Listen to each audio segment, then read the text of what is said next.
गुरुचरित्रामध्ये अश्वत्थ वृक्षाच्या सेवेबद्दल अगदी भरभरून सांगितलेलं आहे. अश्वत्थ म्हणजे पिंपळाचे वृक्ष, ज्याच्या सावलीला दत्त महाराज तर असतातच, परंतु पिंपळाच्या वृक्षावरती 33 कोटी देवांचा निवास आहे. माता लक्ष्मीचा त्याच्यावर वरदहस्त आहे.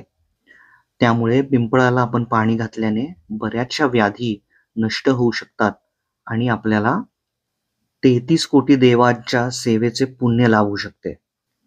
इकडे अमेरिकेमध्ये पिंपळाचं वृक्ष फारच दुर्मिळ आहे.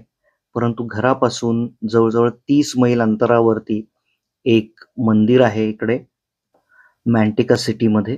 तिकडे मी आज गुरुपौर्णिमेचं निमित्त साधून अश्वत्थ सेवेसाठी हजर झालो होतो.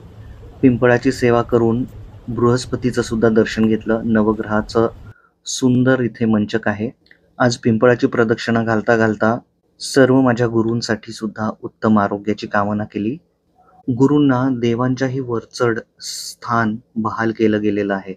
तेव्हा आज गुरुपौर्णिमेच्या दिवशी सर्वांना आपल्याला सदैव गुरुकृपा लाभो ही शुभेच्छा व्यक्त करतो.